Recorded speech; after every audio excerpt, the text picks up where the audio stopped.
देखो बेटा, पेपर में आई हुई बड़ी important MCQs. Beside the ionic and covalent bond which are the normal और primary bonds, there exist an other type of bonding based on physical interaction of hydrogen atom called. तो देखो, जो हाइड्रोजन एटम पे physical bonding होती है उसको क्या कहते हैं? तो आयनिक बॉन्डिंग और कोवेलेंट बॉन्डिंग तो केमिकल बॉन्डिंग है भाई।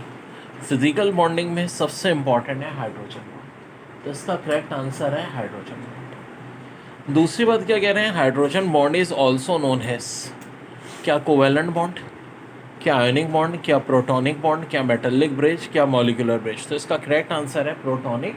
बात हो रही थी बॉन्ड एनर्जी की। भाई बॉन्ड एनर्जी की वजह से तो बॉन्ड बरकरार रहता है, और हमने देखा कि ये नंबर ऑफ बॉन्ड बढ़ जाए, मल्टीप्लिसिटी बढ़ने से बढ़ती है, लेकिन बॉन्ड लेंथ की इन्वर्सली प्रोपोर्शनल है। बॉन्ड एनर्जी की रिश्तेदारी आखिर और किस किस चीज़ से होती है? तो मेरे भाई बड़ी अहम चीज़ है, बॉन्ड एनर्जी का ताल्लुक होता है इलेक्ट्रोनेगेटिविटी डिफरेंस से। जितना ज़्यादा दो स्पेशीज़ के दरमियान में इलेक्ट्रोनेगेटिविटी डिफरेंस ज़्यादा होगा, बॉन्ड एनर्जी उतनी ही ज़्यादा होगी। जैसे कि देखो HF हाइड्रोजन फ्लोराइड, हाइड्रोजन और फ्लोराइड में कितने का डिफरेंस है? 1.9 का, तो बॉन्ड एनर्जी है 565। HCl, हाँ भाई, इलेक्ट्रोनेगेटिव डिफरेंस हाइड्रोजन और क्लोरीन में 0.9 का, तो अब बॉन्ड एनर्जी थोड़ी कम हो गई 430। भाई देखो ना, जब इलेक्ट्रोनेगेटिव डिफरेंस बहुत ज़्यादा था तो बॉन्ड एनर्जी भी ज़्यादा थी। जैसे जैसे इलेक्ट्रोनेगेटिव डिफरेंस कम होता जाएगा, बॉन्ड एनर्जी कम होती जाएगी। HBr की और कम हो जाएगी, 0.7 रह गया डिफरेंस, 364 किलो जूल्स पर मोल। याद रहे बॉन्ड एनर्जी का यूनिट होगा किलो जूल्स पर मोल। और HI की रह जाएगी 229 किलो जूल्स पर मोल, क्योंकि अब इलेक्ट्रोनेगेटिव का डिफरेंस खाली 0.4 रह गया।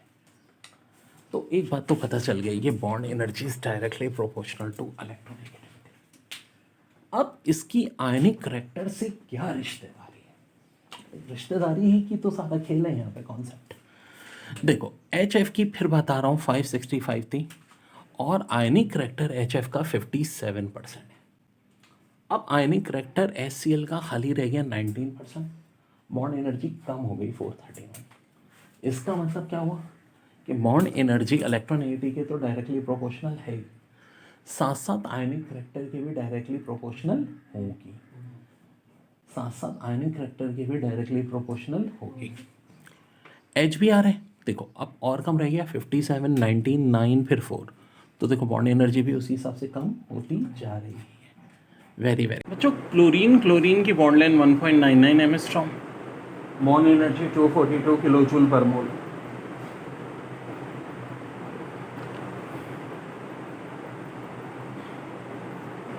Oxygen double bond 1.21 angstrom, bond energy 498 kilo joule per mole. Nitrogen triple bond, bond length 1.10 angstrom, bond energy 946 kilo joule per mole. तो ये बड़ी इंपॉर्टेंट बात है बच्चों। और सबसे अहम बात देखो, मल्टीप्लिसिटी बढ़ रही है, नंबर ऑफ बॉन्ड बढ़ रहे हैं, तो क्या चीज़ बढ़ रही है? बॉन्ड एनर्जी बढ़ रही है। लेकिन नंबर ऑफ बॉन्ड बढ़ने से क्या चीज़ कम हो रही है? बॉन्ड, यानी multiplicity directly proportional bond energy के इन्वर्सली प्रोपोर्शनल बॉन्ड लेंथ। और ये भी कह सकते हैं कि बॉन्ड एनर्जी और बॉन्ड लेंथ एक दूसरे की क्या होती है? इन्वर्सली प्रोपोर्शनल होती हैं। हमारा टॉपिक है बॉन्ड एनर्जी होती क्या है। बॉन्ड एनर्जी की पहले तो डेफिनेशन नोट कर लें। Energy required to break bond between two atoms in diatomic molecule is known as bond energy. और ये बॉन्ड एनर्जी डायरेक्टली प्रोपोर्शनल होती है मल्टीप्लिसिटी के, ये बात तो मैं ऑलरेडी बता चुका हूँ आपको, ठीक है जी। ये हमने देखा था कि भाई Cl था, बॉन्ड एनर्जी 242 थी। ऑक्सीजन आ गया था 498 थी, और नाइट्रोजन आया 946 हो गए। मगर ये इन्वर्सली प्रोपोर्शनल किसकी थी? बॉन्ड लेंथ के। देखो बॉन्ड एनर्जी 242 थी, बॉन्ड लेंथ 1.99। अब बॉन्ड लेंथ कम हुई 1.21, तो बॉन्ड एनर्जी बढ़ गई 498। बॉन्ड लेंथ मज़ीद कम हुई 1.10, बॉन्ड एनर्जी और बढ़ गई 946। और बॉन्ड एनर्जी का किससे ताल्लुक़ होता है? इलेक्ट्रोनेगेटिविटी के डिफरेंस के डायरेक्टली प्रोपोर्शनल है, आयनिक करैक्टर के डायरेक्टली प्रोपोर्शनल है। मतलब देखो HI के अंदर आयन इलेक्ट्रॉनिक करेक्टर 4% होता है, या कह लो इलेक्ट्रोनेगेटिव डिफरेंस 0.4 होता है H और I का, तो बॉन्ड एनर्जी 29 है। HBr में आयनिक करेक्टर 9% है, इलेक्ट्रोनेगेटिव डिफरेंस 0.7 है, तो बॉन्ड एनर्जी 364 है। HCl में आयनिक करेक्टर 19% है, इलेक्ट्रोनेगेटिव डिफरेंस 0.9 है, तो बॉन्ड एनर्जी 431 है। HF में आयनिक करेक्टर 57% है, इलेक्ट्रोनेगेटिव डिफरेंस 1.9 है, तो बॉन्ड एनर्जी जो हो जाएगी वो 565 हो जाएगी। यानी कि बॉन्ड एनर्जी डायरेक्टली प्रोपोर्शनल हुई इलेक्ट्रोनेगेटिव डिफरेंस के। अब कल को कंपाउंड दे देते हैं कि भाई एक एलिमेंट ABCD अपनी तरफ से, ठीक है, A में आयनिक करेक्टर 10% है, B में 20, C में 30, D में 40, तो उठा बॉन्ड एनर्जी किसकी ज़्यादा होगी? तो ज़ाहिर उसकी ज़्यादा होगी जिसका आयनिक करेक्टर ज़्यादा होगा। बच्चों बड़ी अहम बात, बॉन्ड लेंथ, आखिर ये क्या कहानी है और इसकी रिलेशन किसके साथ होती है? देखो मल्टीप्लिसिटी के साथ इन्वर्सली प्रोपोर्शनल, थोड़ी देर पहले देखा हमने, बॉन्ड एनर्जी के साथ भी इन्वर्सली प्रोपोर्शनल। अब बड़ी अहम बात, बॉन्ड एनर्जी के साथ अगर बॉन्ड लेंथ इन्वर्सली प्रोपोर्शनल है, थोड़ी सी बात को समझो, तो जिस चीज़ के साथ बॉन्ड एनर्जी डायरेक्टली प्रोपोर्शनल है, बॉन्ड लेंथ हर उस चीज़ के साथ क्या होगी? Inversely proportional.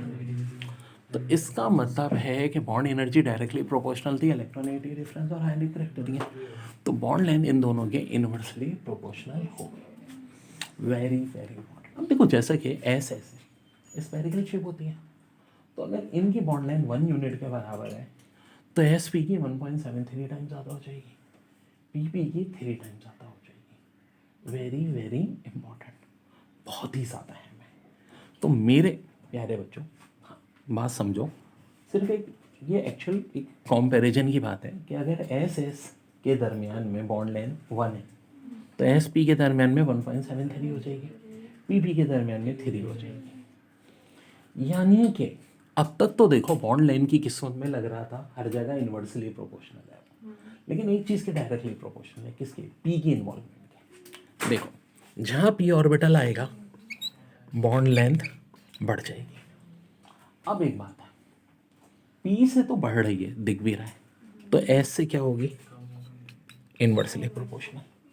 अच्छा जी, बॉन्ड एनर्जी अब तक सबसे डायरेक्टली प्रोपोर्शनल चल रही थी सिवाय बॉन्ड लेंथ के। बॉन्ड एनर्जी क्या होगी? P से डायरेक्टली प्रोपोर्शनल होगी, S से। देखो अब दोनों हमेशा उल्टी चलती हैं, तो बॉन्ड लेंथ अगर P के डायरेक्टली प्रोपोर्शनल है तो बॉन्ड एनर्जी P के इन्वर्सली प्रोपोर्शनल होगी और बॉन्ड एनर्जी S के डायरेक्टली प्रोपोर्शनल होगी। Very very important. ओके बच्चों, अब एक होती है sp हाइब्रिडाइजेशन, एक sp2 और एक sp3।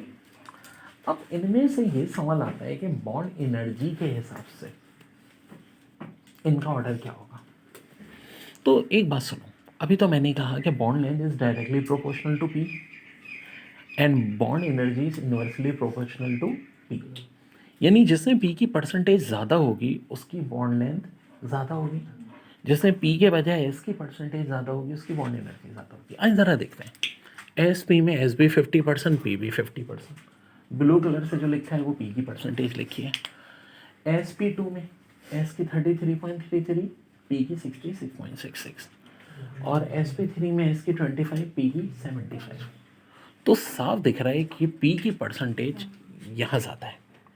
P की परसेंटेज जिसमें ज़्यादा होगी उसकी बॉन्ड लेंथ भी ज़्यादा होगी, ठीक है जी, बॉन्ड लेंथ उसकी ज़्यादा होगी। यानी इनमें सबसे ज़्यादा बॉन्ड लेंथ होगी sp3 की, फिर sp2, फिर sp। चलो यार, ये तो बॉन्ड लेंथ का ऑर्डर हो गया, बॉन्ड एनर्जी का ऑर्डर क्या होगा? उल्टा होगा। बॉन्ड एनर्जी सबसे ज़्यादा होगी sp की, फिर sp2, फिर sp3।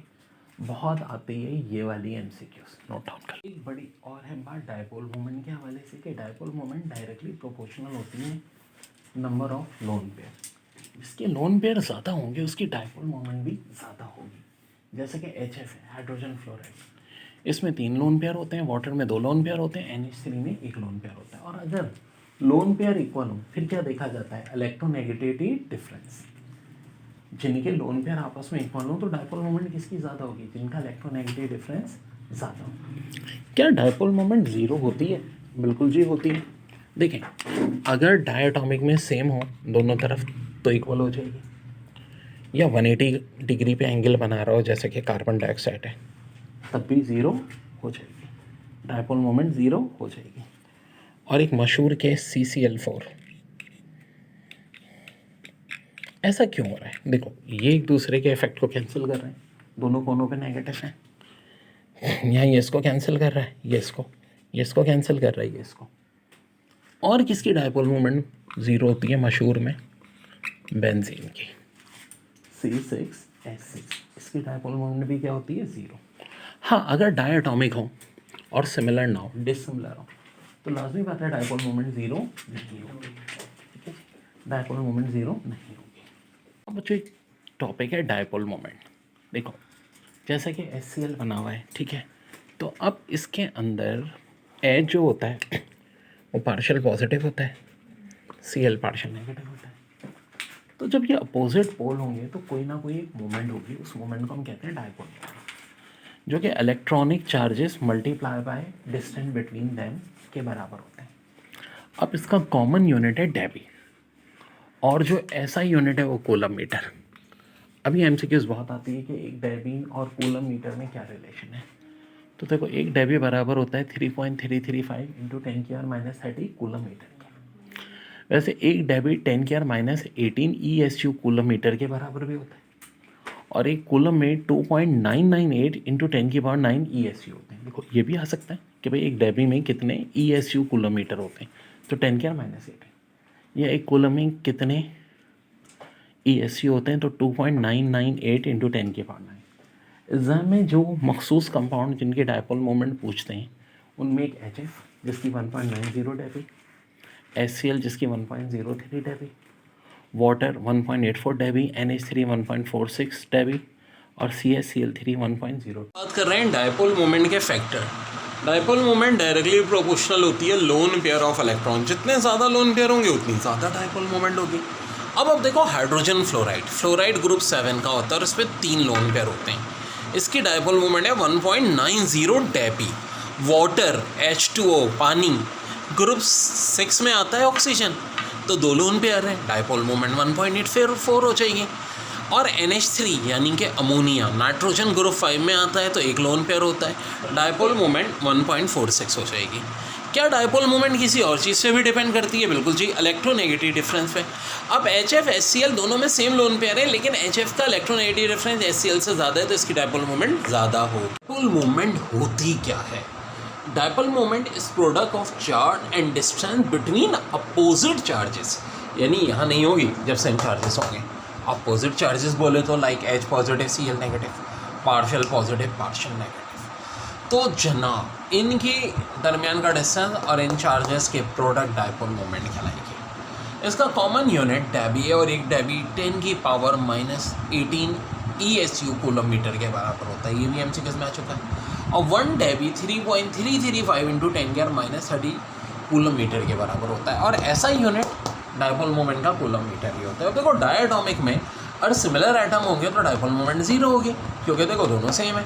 इसी तरह अगर देखो ये पेंटा एटॉमिक है, 5 एटम्स, लेकिन ये आपस में कैंसिल हो जाएगा इफेक्ट, ये आपस में, क्योंकि ये चारों ये 90 डिग्री पे। लेकिन हाइड्रोजन जब होता है तो ऐसा नहीं होता, क्योंकि हाइड्रोजन के अंदर एक खास एबिलिटी होती है हाइड्रोजन बॉन्डिंग की। अब ये 90 डिग्री पे नहीं होते, बल्कि 109 डिग्री पे होते हैं, इसलिए इफेक्ट कैंसिल नहीं होता, डायपोल मोमेंट ज़ीरो नहीं होती। कार्बन डाइऑक्साइड की डायपोल मोमेंट भी ज़ीरो हो जाएगी, लेकिन वाटर की नहीं होगी। वाटर की 1.84 डेबी होती है, क्योंकि अब ये 180 डिग्री नहीं होता, कर्व आ जाता है वाटर के केस में। बेंजीन की भी ज़ीरो होती है।